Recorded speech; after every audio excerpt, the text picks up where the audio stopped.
Un príncipe para una solterona. Saga Solteronas 4 por Olympia Russell. Capítulo 4. No estaba solo. Eso había sido lo que había dejado helada de nuevo a Alma, no porque estuviera acompañado, sino por la persona que lo acompañaba, que era, sin lugar a dudas, el jinete rubio que casi la había matado unos minutos antes. El conde de St. Andrews era un hombre alto, pero con el jinete a su lado parecía casi pequeño, porque el jinete, apiado de su caballo, era imponente. Llevaba el pelo rubio que ella conocía ya perfectamente ligeramente revuelto, seguramente producto de su forma temeraria de montar, pero luego iba vestido con una elegancia insuperable. Unos pantalones de montar de gamuza de enorme calidad marcaban la forma perfecta de sus músculos, entre los que se destacaban los glúteos, que se veían perfectos y poderosos. Se había quitado la chaqueta de color vino y la llevaba de forma relajada sobre su brazo izquierdo, así que se le veía la camisa de lino adornada en lo alto por un pañuelo de seda que rodeaba su cuello. Se le veía como el hombre imponente que era, pero también se fijó en algo que montado a caballo le había pasado desapercibido: su rostro. Se trataba de un hombre extremadamente atractivo. Tenía los ojos muy oscuros, pero de un color azul, un azul marino profundo como el del océano del invierno. La nariz, recta, que le recordaba a la de las estatuas de emperadores romanos que una vez había admirado en un museo.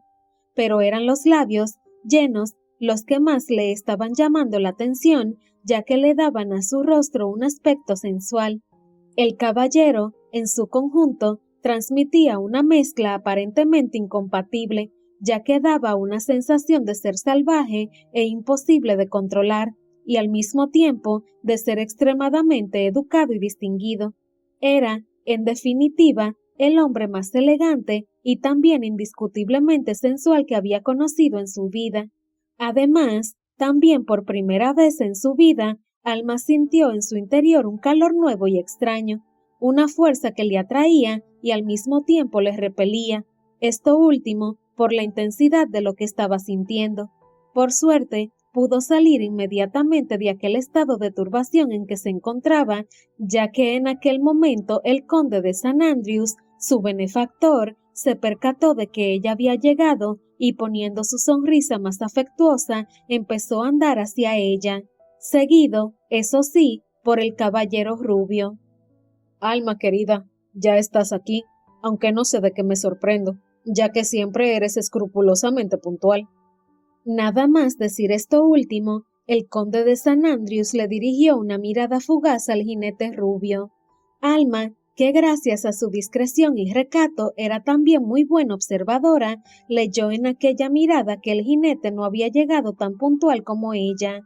Aunque la mirada del conde hacia él, a pesar de tener un toque de reproche, también tenía el mismo fondo de cariño con el que le había mirado a ella. Estaba claro que fuera quien fuera aquel jinete, no era un desconocido en la familia y era importante para el conde. Alma tuvo que dejar de lado su análisis de la situación porque el conde de St. Andrews continuó hablando. Te presento a mi ahijado, Alexei MacFerguson. Ya me has oído hablar de él a menudo. Alma no pudo evitar poner una expresión de sorpresa. Claro que había oído hablar de aquel ahijado del conde, el único que tenía, y quizá por esto también al que le profesaba un afecto especial. Por lo que ella recordaba, y tenía muy buena memoria, se trataba del hijo del mejor amigo de la juventud del conde, un mejor amigo, de origen escocés, que se había casado con una princesa rusa y se había ido a vivir allí, donde había tenido un único hijo, al parecer, ese Alexei MacFerguson que le acababa de presentar, el jinete rubio. Alma no les había llegado a conocer nunca, no habían coincidido nunca con ella en el palacio, pero tenía muy presente que se trataba de alguien muy cercano al conde de St. Andrews, casi tanto como sus dos únicas hijas. También recordó Alma que el amigo del conde y el padre del jinete rubio había fallecido repentinamente un año atrás, algo que había sumido al conde en una profunda tristeza, casi tanto como la que había sentido al fallecer su esposa, 10 años atrás. Por suerte, la continua relación epistolar que había mantenido con su hijo, el tal Alexei, le había servido para mitigar un poco aquella tristeza. Eso era todo lo que sabía Alma sobre la familia MacFerguson hasta aquel momento. Como adoraba al conde como si fuera su segundo padre, un segundo padre mucho más cariñoso y atento que el que le había tocado en suerte, siempre había escuchado las historias de su familia en San Petersburgo con un interés sincero. Ahora que acababa de conocer a quién era el tal Alexei, tuvo que hacer esfuerzos para que el conde no se diera cuenta de su decepción, más aún de su desagrado. Era increíble que aquel salvaje que había estado a punto de arrollarla fuera el hijo del mejor amigo del conde, aunque, por otro lado, tampoco le terminaba de extrañar. Por sus venas corría la mitad de sangre escocesa, lo cual explicaría su comportamiento inadecuado. De todas formas, no tenía ni una intención de decir en alto lo que estaba pensando, por supuesto. Todos los años que llevaba trabajando su carácter sosegado y su saber estar, dieron, por suerte, sus frutos y fue capaz de contestar educadamente a la presencia que le acababa de hacer el conde y disimuló el desagrado que estaba sintiendo. Encantada, señor MacFerguson. Le salió la voz tranquila y firme, así que se sintió satisfecha con su saber estar, pero no duró mucho la tranquilidad, ya que el interpelado continuó comportándose con la evidente maleducación que había mostrado desde que lo había atisbado a lomos de su caballo. Se la quedó mirando fijamente y, sin ningún disimulo, le hizo un repaso de arriba abajo, haciendo que ella se sintiera casi desnuda bajo el atento análisis de su mirada. Además, antes de hablar, se quedó un buen rato con la mirada detenida en su cabello, la parte de su cuerpo que ella más odiaba, aunque, bien lo sabía, la más llamativa. Estaba claro que el rojo intenso de su pelo le tenía fascinado, y también que producto del accidente con el lodo y el charco, algunos rizos rebeldes que se resistían al peinado tirante con el que se los tomaba todas las mañanas y que ella había disimulado bajo el sombrero, habían quedado al descubierto. Sin embargo, las cosas siempre pueden empeorar, y esta vez lo hicieron, ya que MacFerguson no se limitó a diseccionarla con descaro y sin disimulo, sino que respondió con algo incomprensible. Al principio, Príncipe de Rostov. Alma, desconcertada, contestó lo único que podía. ¿Cómo dice? No entiendo. En ese momento, el conde de St. Andrews, que había sido testigo mudo de toda la escena, soltó un carraspeo en alto, preludio de lo que iba a decir a continuación. Se veía que estaba incómodo porque se estaba dando cuenta de que lo que estaba ocurriendo entre su ahijado querido y su pupila amada no estaba yendo del todo bien, y se disponía a cortarlo de algún modo, pero MacFerguson se adelantó. Señor MacFerguson, no. Príncipe de Rostov es la manera adecuada de dirigirse a mí. Y sonrió ampliamente, pero también con una frialdad evidente, dejando muy claro que, aunque el conde de St. Andrews lo trataba de igual manera, no eran iguales, ni la forma de relacionarse iba a ser de igualdad.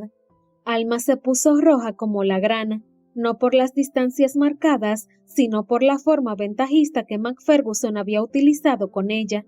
Alma no tenía ni un problema en relacionarse con los miembros de la alta sociedad en inferioridad de condiciones.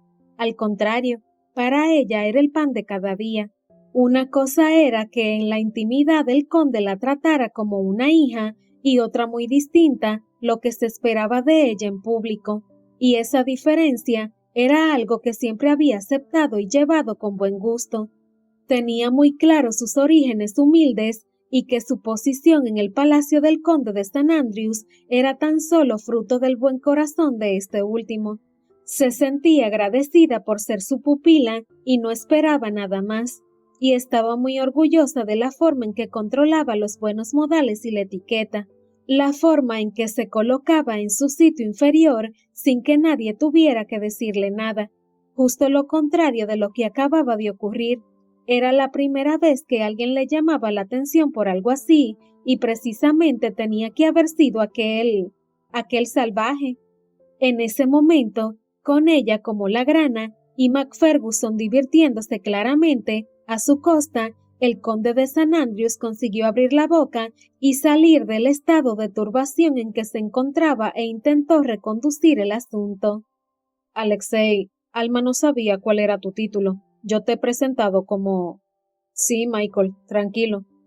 Le cortó Macferguson, llamándole por su nombre de pila, algo que, desde que había muerto la condesa, no hacía ya nadie, y dirigiéndose a él en un tono completamente diferente al que había utilizado con ella, con respeto y cariño. Lo sé, solo quería que la señorita Smith supiera cómo dirigirse a mí en lo adelante. El conde, viendo que aquello no tenía una solución fácil en aquel momento y que, pese a sus esfuerzos, la relación entre pupila y ahijado se podía desbocar otra vez, decidió acabar con el encuentro en ese momento. De acuerdo, Alexei. Si te parece, nos despedimos ya. Tengo que hablar con Alma ahora. Sí, claro, Michael. Me voy ya. Nos vemos mañana por la mañana, tal y como hemos acordado. Acto seguido, volvió a mirar a Alma, se llevó una mano al borde de su sombrero e inclinando elegantemente la cabeza, le dijo, esta vez con educación exquisita, «Hasta mañana, señorita Smith», y se dirigió elegantemente a la puerta de salida. Alma tenía claro que nada de lo que había ocurrido desde que había atisbado el caballo desbocado estaba siendo normal. Después de tratarla como lo había hecho, Macferguson demostraba que era todo un caballero y sabía comportarse con educación. Sin embargo, esas palabras educadas dejaban un nuevo misterio. ¿Cómo sabía que ella era la señorita Smith? El conde de St. Andrews la había presentado tan solo como Alma. Y además, ¿por qué se despedía de ella con un hasta mañana? Ella no quería más que perderlo de vista y no volver a verlo nunca más. Pero tuvo que aparcar sus preguntas de inmediato, porque justo cuando pasaba por su lado, rumbo a la puerta de salida, se inclinó un poco hacia ella y en un susurro que nadie más que ella escuchó, tras mirar un segundo la zona de la falda manchada de lodo, en tono burlón, le espetó: «Debería mirar por donde pisa, señorita Smith, y tener cuidado con los charcos».